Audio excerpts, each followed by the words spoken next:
ininya beda-beda. Tapi kalau puasa itu semua kenal. Ini ibadah yang ajaib ini. Soundnya nggak usah digede-gedekan ya. Kita kembali ngaji caranya NU. Memang ngajinya NU itu ya kelemar-kelemar begini. Iya, kalau yang itu biasanya ndak pakai NU itu. Dan Jakarta kan sudah bosen kayaknya ngaji yang teriak-teriak yang wah iya. Anu udah capek kayaknya dan kasihan soundnya. Sekarang soundnya biar gak capek. Jadi ini puasa ini ibadah yang aneh karena semua agama itu kenal. Jadi kutiba kama kutiba alal ladzina min qablikum ini bisa kita lihat secara empiris. Sekarang agama yang paling tua mungkin ya yang disebut Zoroaster. Zoroaster ini punya nabi namanya Zarathustra. Tuhannya dua, Tuhan gelap sama Tuhan terang. Tuhan terang disebut Ahriman, Tuhan gelap disebut Ahura Mazda. Ini puasa. Nabinya namanya Zarathustra. Ajarannya nihilisme. Orang Jawa sebutnya suwung. Ini diajarkan puasa. Yang akhirnya agama ini lebih dikenal dalam istilah Islam namanya Majusi. Orang Majusi itu kalau apinya itu mati, itu puasa.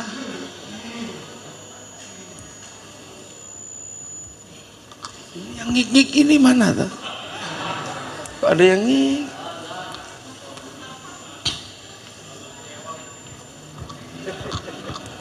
Ya, jadi orang Majusi ini juga puasa. Dan puasanya orang Majusi itu berhenti nggak main-main. Kalau apinya mati, api Majusi itu mati, dia itu berbulan-bulan puasanya karena takut matinya api ini berpengaruh kepada kegelapan batin. Itu Majusi. Agama Hindu itu juga puasa, bahkan puasanya lebih seru, lebih serem, namanya upawasa. Upawasa itu adalah sudah tidak menyentuh makanan, tidak menyentuh perempuan, dan tidak menyentuh minuman. Makanya ketika Islam datang bawa Syahrus Syam di Indonesia, upawasa ini sudah terkenal. Makanya disebut bulan puasa karena upawasa. Jadi kalau kita pengen ngerti kenapa Indonesia ini bulan Syam namanya bulan puasa, karena sebelumnya itu orang Hindu itu ada namanya upawasa. Upawasa itu sudah berhenti dari makan, dari minum, dan dari perempuan. Nah ini loh yang ngik itu loh dihilangkan mas, karena nggak enak di telinga. Ngik yang enak itu cuma satu, ngiknya ibu-ibu enak, ngik gitu ya. Udah sembuh, udah sembuh ngiknya. Jadi puasa namanya upawasa. Yang nggak makan, nggak minum, nggak menyentuh perempuan. Itu. Nah ini upawasa. Makanya orang Hindu dulu suka namanya upawasa. Tapi upawasanya orang Hindu ini akan berakhir pada satu titik namanya moksa. Moksa itu adalah hilang raga dan sukmanya, kembali ke alam gaib. Nah itu cuman waktu itu terus banyak yang gagal. Upawasa itu tidak mudah, sudah nggak makan, nggak minum, nggak menyentuh perempuan, tubuhnya mengecil gitu. Nah begitu mengecil nggak bisa lepas karena apa? Ada yang masih ingat istrinya, ada yang masih ingat uangnya, akhirnya macet. Nah macet ini dia nggak bisa hilang, nggak bisa kembali lagi. Nah itu yang akhirnya dikenal dengan nama jenglot atau Bathara Karang itu. Makanya kalau yang menemukan jenglot jangan dijual mahal, itu produk gagal mokso. Ya itu yang menyebabkan lahirnya ajaran Bhairawa Tantra. Apa Bhairawa Tantra? Itu ajaran yang untuk biar orang tidak mati dengan cara jadi jenglot. Dia lantas apa? Melakukan ritual yang sebaliknya. Kalau yang ini menahan hawa nafsu, yang Bhairawa Tantra ini ngumbar hawa nafsu, muter gitu, laki perempuan telanjang semua, melakukan hubungan seks bebas supaya syahwat di bawah pusernya ini tenang, dan supaya perutnya tenang kasih makan tumpeng, supaya pikirannya tenang minumnya arak, supaya nanti kalau sukmanya ini persiapan keluar sukmanya itu makan daging manusia, namanya mamsa, kanibal. Loh, akhirnya peralihan dari upawasa ke pancamakara ini menghasilkan orang di Jawa, terutama di sini Nusantara ini punya ilmu namanya ngerogo sukma. Nah sukmanya pergi diajak mencuri, lahirlah tradisi ngepet. Sukmanya pergi dijak membunuh, lahirlah santet. Sukmanya pergi dijak mencintai perempuan, namanya pelet. Nah dari situ lahir santet, pelet, ngepet. Duh, ini cerita sedikit tentang upawasa. Nah itu yang paling ditakuti di tanah Nusantara, karena orang bisa membunuh orang tanpa menyentuh, bisa mengambil hak orang tanpa datang, namanya ngepet. Bisa mencintai perempuan tanpa merayu, pelet. Nah itulah yang melahirkan tradisi di Nusantara. Orang habis 1.500-an ulama habis itu dimakan sama orang ini ketika datang. Nah inilah waktu itu yang kemudian mendatangkan tokoh dari Persia, dari keturunannya Sayyid Bakir, namanya Sayyid Samsuddin Al-Bakir Al-Farsi, yang kemudian dalam tradisi pengislaman dikenal dengan nama Syekh Subakir.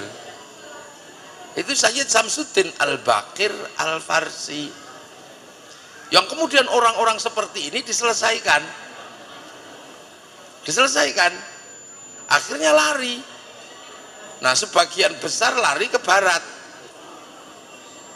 terakhir jadi lari ke barat termasuk ke Jampang, ada Pelabuhan Ratu. Lah terakhir larinya ke Banten, ke ujung daerah kulon ini. Makanya disebut Banten, karena Banten itu artinya tumbal. Jadi Banten itu artinya tumbal karena dulu pusat Bhairawa makan manusia di sini. Makanya orang Banten itu masih kuat-kuat gitu. Sebagian besar lari ke timur, ke Banyuwangi. Di Banyuwangi melahirkan tokoh besar Bhairawa namanya Menak Sembuyu Bajul Sengoro.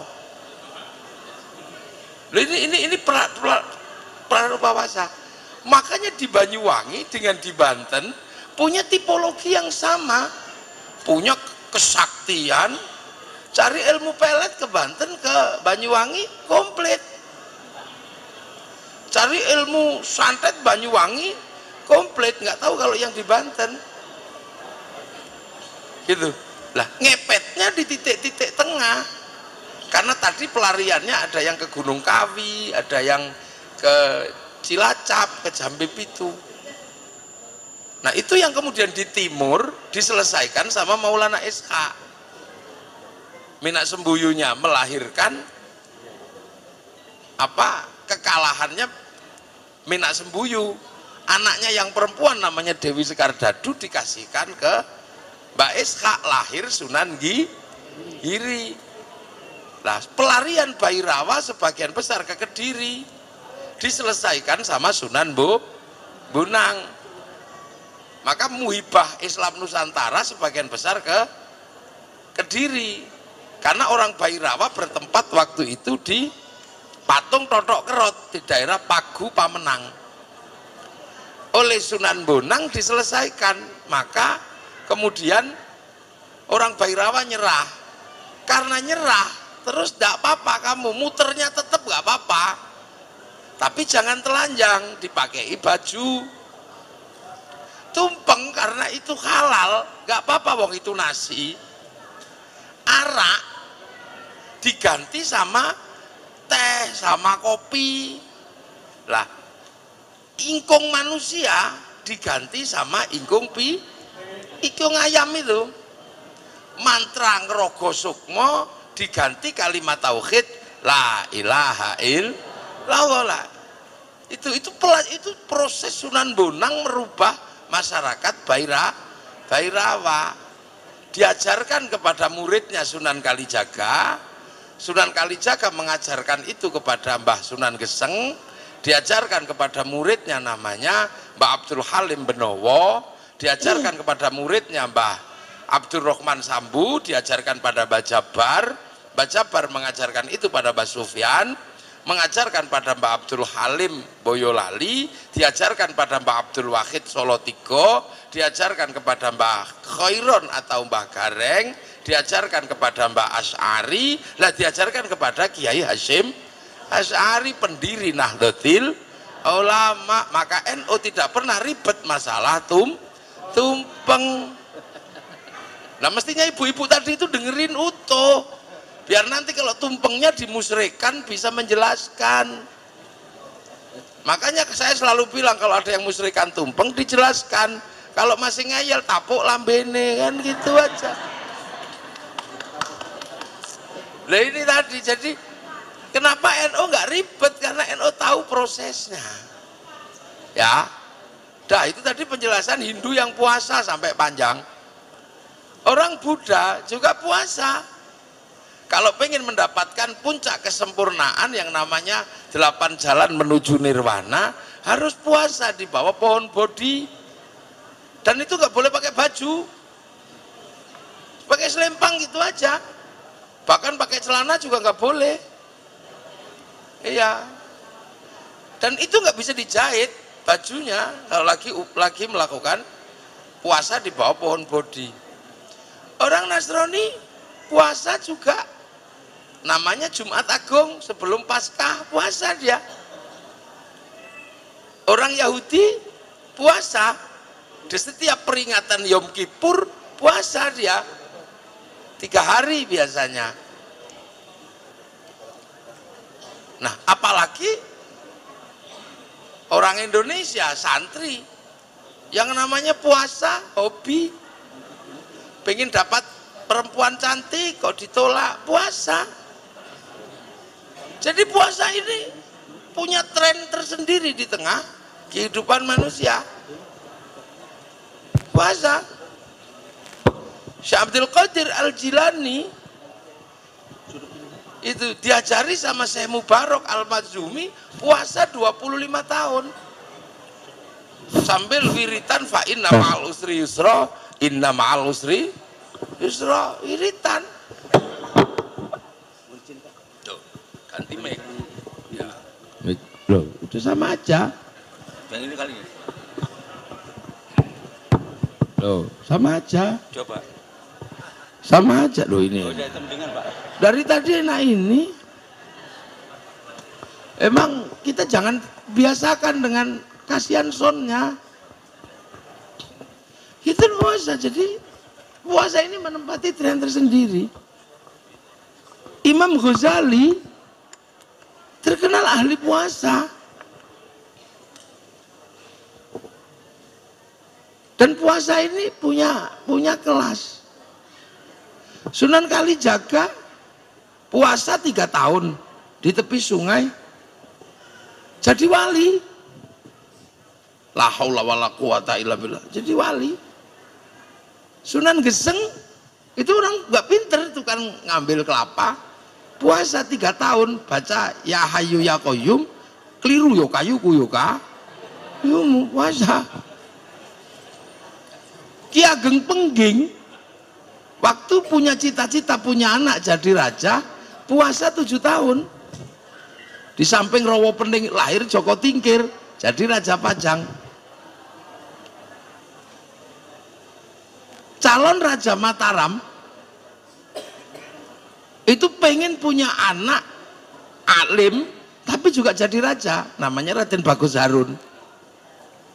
Itu puasa 7 tahun, keluar dari kerajaan, bertempat di daerah Ponorogo, berpuasa di samping sumur, yang sumur itu kemudian pada tanggal 27 Ramadan tahun ke-7 airnya muncrat.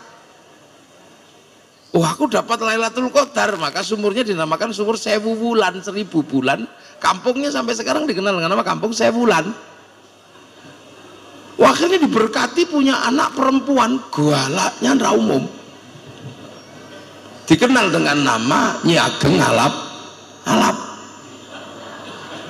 Gak ada yang berani nikahi, dinikahi sama Raden Santri, punya anak Mbah Maktum punya anak Malum, punya anak Tafsir Anom, punya anak Bakol Yubi, punya anak Mbah Ilyas nikah punya anak perempuan galak namanya Nafiqoh, dinikah sama Kiai Hashim, lahir Kiai Wahid, nikah sama Nyai Solikah binti Bisri Sansuri, punya anak Abdurrahman Wahid. Bener-bener terjadi seorang ulama jadi presiden walaupun 2 tahun. Duh. Jadi 2 tahun setengah. Jadi puasa ini menempati ranking tersendiri di tengah kehidupan manusia. Ki Gede Pemanahan puasa 20 tahun pengen punya anak jadi raja, lahir Sutawijaya Raja Mataram. Di Jogja itu ada ibu-ibu biasa aja tapi pengen punya anak jadi raja, bukan turunan raja, bukan tetangga raja, tapi pengen punya anak jadi raja. Itu puasa 9 bulan, namanya Nyai Sukirah. Tetangganya karena kamu bukan turunan raja, nanti paling anakmu raja ketoprak. Ternyata apa? 9 bulan puasa, apalagi pas hamil, keluar anaknya laki-laki keriting jemblok gitu, dikasih nama Soeharto. Itu jadi presiden 32 tahun.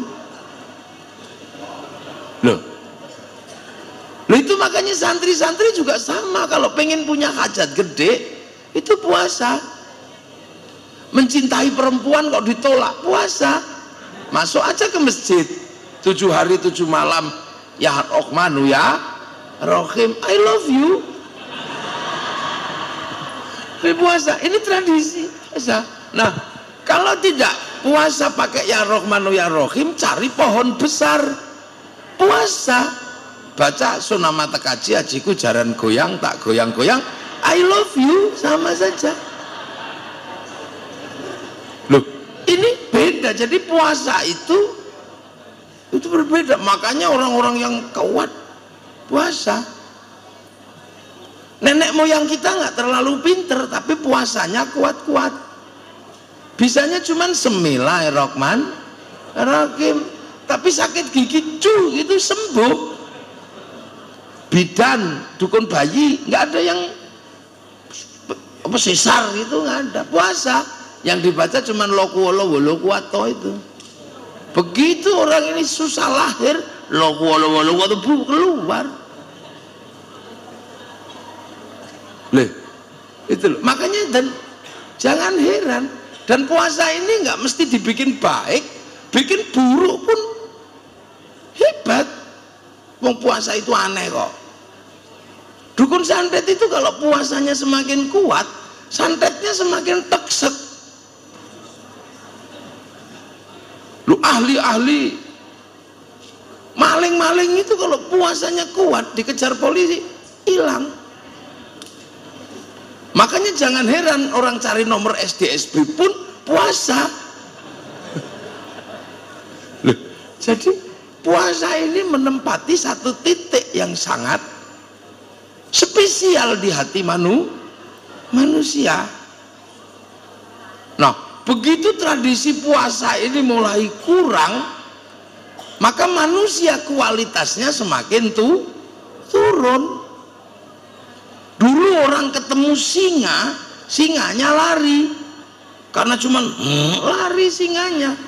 Manusia sekarang begitu puasa apa ini menakutkan, manusia nggak kuat lagi.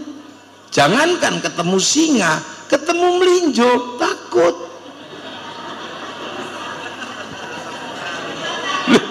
Iya kan? Monggo-monggo melinjo. Oh, enggak. Kenapa? Asam urat. Ketemu santen takut. Iya. Ketemu Al Jazeera takut. Darah tinggi ketemu kambing. Nah, begitu harus diselesaikan oleh dokter. Dokter nggak mau menyelesaikan kalau tidak puasa. Puasa dulu sehari semalam, paling enggak baru dioperasi. Duh. Jadi sebenarnya kita ini dikasih Allah satu senjata yang luar biasa. Cuman manusia ini mulai lupa dengan itu. Dulu ibu-ibu kalau anaknya mau ujian, puasa. Sekarang lihat TV sambil bawa cemilan. Ada. Loh, jadi kita ini sebenarnya oleh Allah dipersiapkan sesuatu yang luar biasa. Dan puasa itu sama dimanapun rumusnya, nggak makan, nggak minum, dan nggak kuku-kuku. Kan itu. Nah, ini loh puasa. Nah, terlepas dari ini puasa semuanya, puasa Islam itu ada aturannya. Apa? Puasa Islam bukan untuk kaya, bukan untuk yang sekti-sekti tadi. La'allakum tattaqun. Nah, la'allakum tattaqun. Takwa itu apa sih? Kemudian kalian menjadi orang yang bertakwa. Takwa itu sesungguhnya apa? Takwa adalah kemanapun kita menghadapkan diri, merasa di situ kita diawasi sama Allah.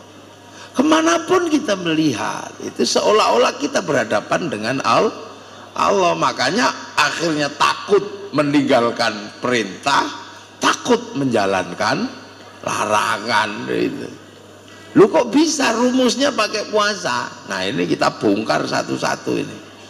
Ini orang modern ini kan mesti dibongkarkan ini. Puasa itu nggak makan, nggak minum, nggak menyentuh perempuan. Itu apa? Itu adalah sesuatu yang bersifat fisik. Makan kebutuhan perut, syahwat kebutuhan bawah perut, minum ya kebutuhan perut. Ini. Lah perut itu apa? Perut itu pusat distribusi kehidupan manusia yang bersifat jasadi. Gitu. Lah jasad itu apa? Jasad itu bukan manusia. Jasad itu bukan manusia. Jasad itu bungkusnya manusia. Kalau manusianya ya nggak kelihatan mau di dalam situ. Yang saya hadapi ini kan bukan manusia. Ini bungkusnya aja. Manusianya di dalam situ. Gitu. Makanya ketika manusia itu ini bungkusnya ini ditinggal sama manusianya, nggak ada harganya. Cuman bungkus saja. Bungkus handphone kalau sudah diambil handphonenya ya nggak ada gunanya, nggak apa. Bungkus TV kalau sudah diambil TV-nya ya bungkusnya didaur ulang. Lah ini sama, manusia ini cuman bungkus. Yang asli siapa? Ya aslinya di dalam situ.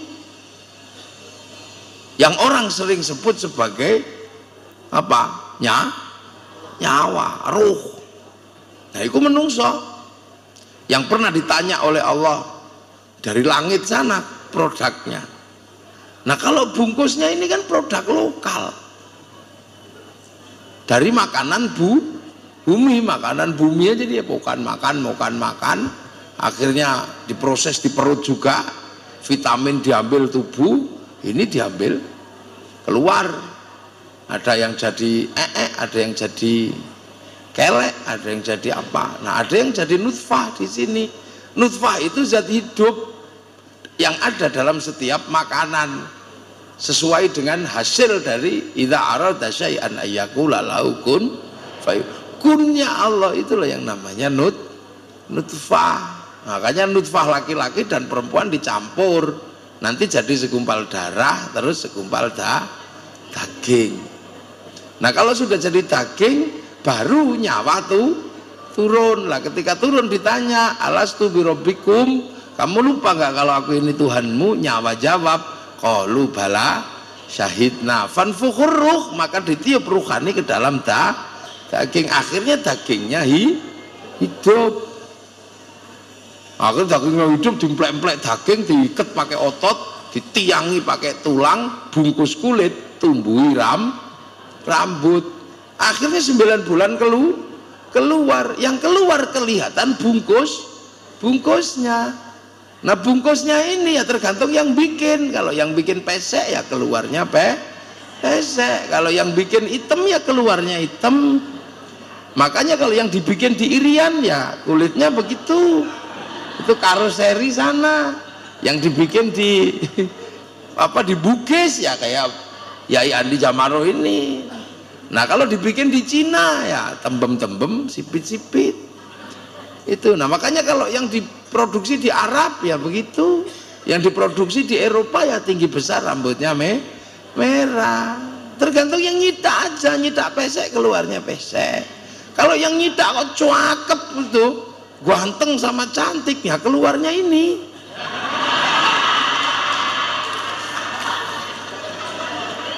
Lihat kan itu. Loh, makanya manusia itu bungkusnya karena produk dunia, maka membesarkannya juga dari barang dunia yang dari ya makanya membesarkannya pakai nasi, pakai telo, pakai apa saja besar. Dan kecenderungan bungkus ini dunia. Makanya jangan heran kalau tangan ini dunia. Tangan laki-laki setiap lihat bokong mesti pengen demek. Semua sama, wong ini dunia kok. Loh, semua yang di atas ini sama. Kalau tangannya ya pengen gini, kalau lihat bokong mindul gitu. Wong tangan saya juga iya, sama, semua ini dunia. Kaki ini dunia, dia pengen dunia. Makanya jangan lupakan jatah dunia, ambil itu. Semua sama, yang bedakan remnya dok. Kiai itu insya Allah remnya cakram. Pas mau sit gitu direm set, depan belakang berhenti. Nah rem metropolitan ini kan rem tromol, kampasnya setengah habis. Jadi kalau direm gitu. Lah iya kan? Makanya latan sanasi bakaminat dunia, jangan kamu lupakan karena ini dunia. Dan Allah bikin hukum enak, seluruh kesalahan dunia diampuni karena memang basic manusia yang dunia ini memang dunia. Tapi ruhani ini kan pengen menghadap Allah, pengen menghadap Allah. Ruhani ini selalu rindu kepada pulang ke kampung halamannya sana. Jadi ruhani ini selalu pengen pulang karena dulu dari kampung sana. Persis orang sekarang pengen pulang ke rumah. Tapi jasad ini karena terbuat dari dunia, dia juga pengen tetap di dunia. Jadi manusia ini ruhaninya rindu pulang. Jadi sampean kalau ada orang mati itu nggak usah kaget. Nyawanya itu rindu ke kampung halamannya, tapi karena jasad ini produk dunia, dia juga pengen tetap di dunia. Ini yang kita kadang nggak boleh lupa. Ini monggo Kiai Usama, monggo. Nah, ini Kiai Usama ini. Sama kan? Dunia ya dunia. Makanya kalau ada azan, nyawa kita pasti teriak. Allahu Akbar, Allahu Akbar. Matek gitu pengen sholat karena ini dipanggil. Tapi bungkusnya ini dunia nggak mau. Wah, sinetron dulu gitu. Bahkan ibu-ibu muslimat karena saking rajin ngaji di pengajian, begitu cek gitu, oh iya, walaupun berat-berat tetap dibawa, disupiri ini raga. Akhirnya pakai baju bagus, kemudian sholat, udah gini, sholli Allahu Akbar. Saking kepenginnya menghadap Allah. Inna sholati wa nusuki wa mahyaya. Tapi yang namanya raga ini dunia, dia tetap aja nggak mau. Mata tetap aja nggak mau. Rukuhnya bolong, tahu nggak mau. Ini dunia bener-bener susah dibawa. Allahu Akbar, ada ting ting ting, bakso. Ininya denger, wong dunia kok. Allahu Akbar. Bismillahirrahmanirrahim. Sabbihisma rabbikal a'la alladzi khalaqa fasawwa. Lama ini. Lama. Bener-bener nggak mau yang dunia ini karena dia tahu nanti cuman selesaikan di dunia. Tapi ruhani ini pengen loh. Jadi setiap hari kita merasakan bagaimana. Nah, makanya kemudian sesuatu yang bersifat dunia yang tidak mau diajak menghadap Allah ini, kekuatannya harus dikurangi, ditahan. Karena apa? Yang dunia ini menghasilkan yang namanya nafsu, dan nafsu itu pengen dunia terus, dia nggak mau pergi. Loh, makanya yang membuat raga ini kuat itu kan makan, minum, ini harus ditekan. Biar apa? Biar chipnya manusia, rohnya ini kuat. Karena kalau raganya ini nafsunya terlalu kuat, rohaninya lemah, sinyalnya mati. Lah kalau sinyal dunianya yang terlalu kuat, apapun akan dunia. Jadi ini loh, makanya orang disuruh puasa. Nah, ruhani itu apa? Kuatnya luar biasa. Ruhani itu kalau sudah online gini kuat. Ruhani itu nggak perlu gini aja sampai di Jakarta, sampai Surabaya. Gini tok ruhani sampai Surabaya. Gini tok sampai Padang. Tapi karena jasmani ini dunia, mesti dinaikkan bis. Iya kan, mesti naik bis. Kalau ruhani ini, jadi saya cuma begini aja.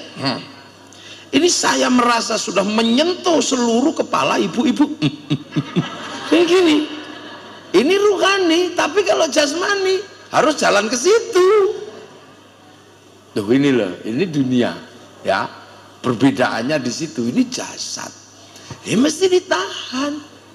Nah, kalau manusia itu jasadnya masih kuat terus, dia nggak akan ingat Allah. Ruhaninya lemah, sementara ruhani nanti harus pulang. Nah, kalau pulang ya nggak apa-apa. Karena apa?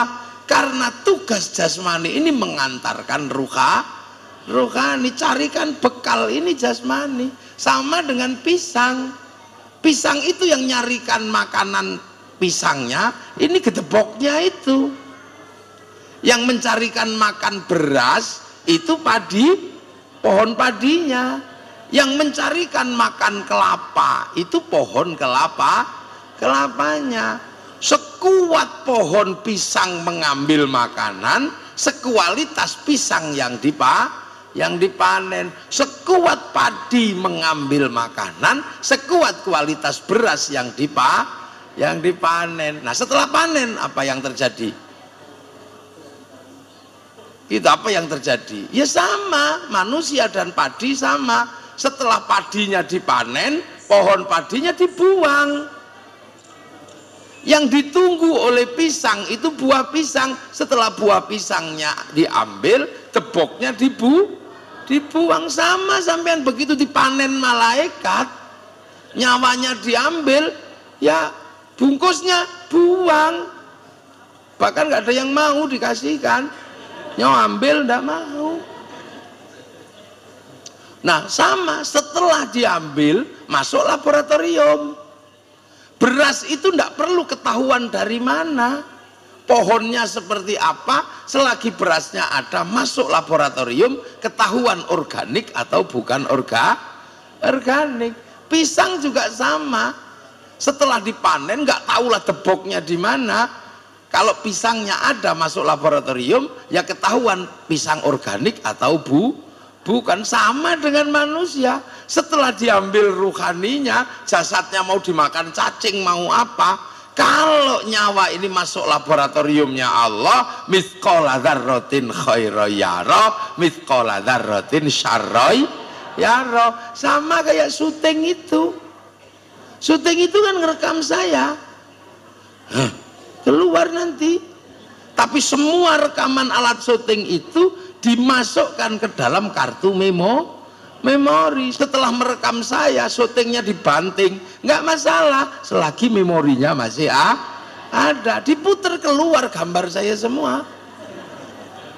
Makanya sama dengan manusia, sama.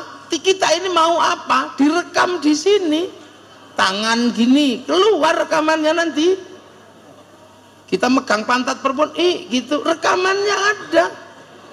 Bahkan saya kemudian melihat gini nyuting, wah ini yang cantik, ini nanti kerekam di sini semua, ada rekamannya. Pada saat rekaman ini diambil, tubuhnya busuk. Setelah busuk ya nggak ada masalah, rekamannya masih ada di sini. Loh, makanya agar rekaman kita ini baik, nafsunya ditekan sehingga kita punya rekaman baik. Kalau nafsu sudah ditekan, tangan ini megang, rekamannya apa? Kena panas, masya Allah, karena sudah nafsunya udah turun. Minjak apa? Subhanallah. Ngelihat apa? Alhamdulillah. Lihat perempuan kok cantik, alhamdulillah. Terekam di sini. Bahkan sendal hilang, alhamdulillah. Tapi kalau nafsunya tinggi, sendal hilang, kambing. Akhirnya yang terekam kambing. Begitu masuk rekamannya Allah, loh kok ada kambing. Kambing dipanggil, "Beng, kamu kesini. Kenapa kamu ada dalam rekaman ini?" "Iya ya Allah, aku difitnah dulu sama dia." "Difitnah gimana?" "Dikira saya nyuri sandalnya. Padahal seumur-umur kan nggak ada kambing nyuri sendal. Nggak ridho Allah dia masuk surga. Nggak jadi kita masuk surga karena rekaman kambing." Nah, itu makanya manusia ini ditekan nafsunya. Kalau nafsunya sudah kendor, kemana-mana Allah. Lihat istri gemuk gitu. Kalau nafsu sudah kendor, alhamdulillah, keranjangku tak isi bolak-balik ya, akhirnya kembung. Tapi kalau nafsunya masih tinggi, lihat istri gemuk, Luna Maya gitu apa ya. Akhirnya yang kerekam di sini Luna Maya. Begitu masuk rekaman, lo istrimu namanya bukan Luna Maya. Kenapa di hatimu ada Luna Maya? Kena masuk pengadilan.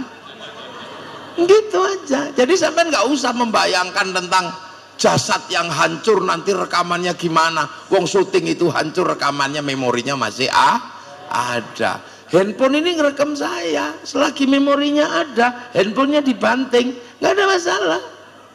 Manusia hancur juga sama, nggak ada masalah.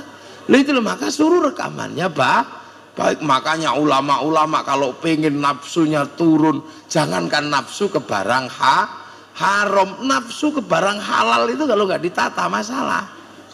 Contoh, ini kan orang Jakarta, ada yang pulang ke Surabaya misalnya, di Surabaya terkenal ada bebek goreng, tahu-tahu pas lebaran bebek gorengnya tutup. Akhirnya bayangkan bebek goreng aja ngiler, sampai berminggu-minggu nggak dapat bebek goreng. Tahu-tahu balik ke Jakarta malah ketemu bebek goreng. Ke rumahnya Pak Yan Farid ada bebek goreng, halal pasti, disuguhkan ke tamu, punyanya Pak Yan Farid halal pasti sudah. Tapi kalau orang yang biasa menahan hawa nafsu nggak berani makan bebek goreng itu, karena bebek goreng itu pasti nikmatnya luar biasa. Karena apa? Setengah bulan nafsunya sudah sangat tinggi, jadi nafsu mengalahkan rasa. Makanya kalau orang sudah bernafsu nggak perlu lihat apa saja, sasak aja. Nah akhirnya begitu lihat ayam goreng dimakan, bebek goreng nikmatnya luar biasa. Nah, setelah dari sini terus ke tempatnya Kiai Andi Jamaro, di situ makan bebek goreng yang sama bebek gorengnya, tapi karena nafsunya sudah tidak terlalu tinggi, Kiai Andi monggo silakan, nggak mau, udah. Begitu dimakan nyet gitu, enak yang di tempatnya Pak Yanfa, padahal rasanya sama, tapi nafsunya sudah habis di sini. Begitu sampean bilang enakan yang tadi, sampean ribut sama Allah. Wong yang ini dibagi hari ini, yang ini kok nggak terima, masih bayangkan yang kemarin. La in syakartum la azidannakum wa la in kafartum inna adzabi lasyadid. Iku lho nafsu. Makanya puasa ini diharapkan rekamannya baik. Kalau nafsu mulutnya baik loh.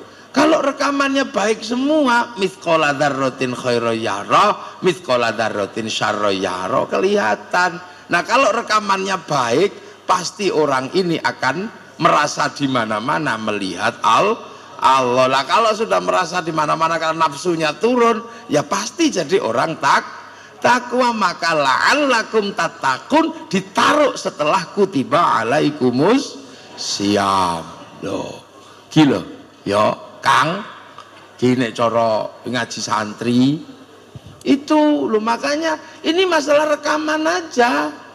Jadi zaman mau ngerekam ya nafsunya diturunkan. Makanya kalau puasa jangan berharap apa-apa. Jangan kok habis subuh sudah berharap kolak. Sudah nggak usah persiapan apa-apa puasa itu. Maghrib ya masak biasa saja, subuh sahur biasa saja.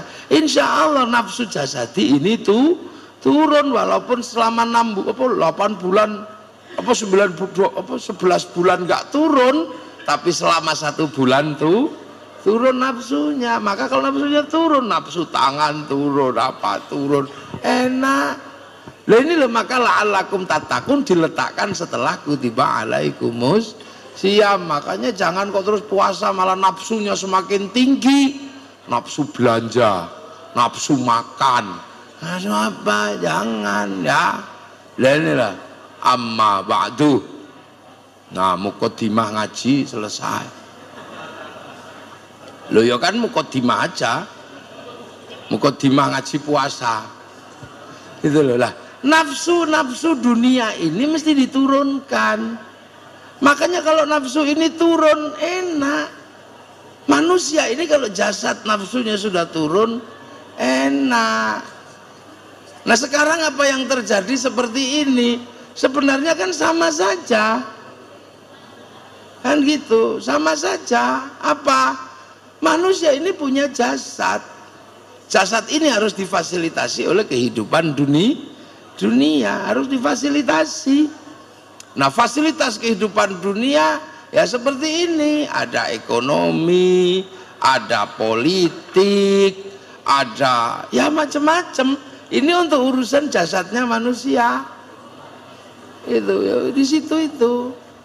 Loh, makanya kemudian sekarang misalnya ada pilpres, ada apa, ini akan tenang kalau orang nafsunya turun, tenang, nggak emosian. Nah, menurunkan kadar nafsu ini memang tidak mudah, karena nafsu ini ammaratun bisu, mengajak yang jelek, gitu loh. Jadi kita ini nggak ada masalah sebenarnya. Makanya ulama-ulama dulu tenang dalam situasi-situasi tertentu, tenang. Makanya nahan nafsu ini. Ya riyadhahnya yang paling mungkin itu. Selebihnya ya monggo. Makanya pas puasa ini pas beneran sebenarnya. Nanti pilpres ini alhamdulillah kita syukuri, kemarin tenang, kemarin damai. Pilpres ini damai, tenang lah. Sekarang tinggal menenangkannya. Wong ini urusan dunia aja kok. Sudah urusan dunia, jadi nggak usah lah terlalu berlebihan. Siapa yang menang, ya itulah nanti 5 tahun diganti. Sama nanti juga menteri, dulu Pak Ian Farid menteri, begitu sekarang ganti menteri yang baru lagi, dan akan begitu seterusnya. Nah, sesuatu yang begitu terus-terusnya ngapain dipikirin rame-rame. Maka sekarang mari, punya hajat apa, puas saja Bu. Ibu-ibu kok biar suaminya nggak nikah lagi gitu, puasa, nggak usah. Apalagi sambil puasa minumnya dikasih doa, ya Rahman, ya Rahim, ya Rahman, ya itu. Terus dinyanyikan pakai lagu yang menjadi kenangan berdua. Apabila ku ingat dirimu di saat bersama, terus diminumkan itu jadi. Anak kok suka ribut, puasain aja pas hari lahirnya. Malamnya bacakan ya Allah ya Latif. Anak kok nggak sehat, puasain, baca ya Hayyu ya Qayyum. Anak kok nggak terlalu pinter, bacakan ya Fatahu ya Alim sambil puasa. Istri kok cerewet, puasa, bacakan Summum Bukmun Umyum Fahum la yarji'un.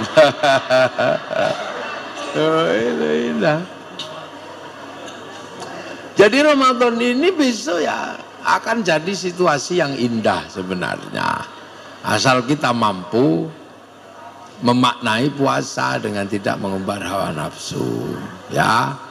Nah, itulah yang mungkin bisa saya sampaikan, semoga ada manfaatnya. Nanti biar tuan guru Turmudi yang berdoa. Assalamualaikum warahmatullahi wabarakatuh. Allahumma sholli ala Sayyidina Muhammad.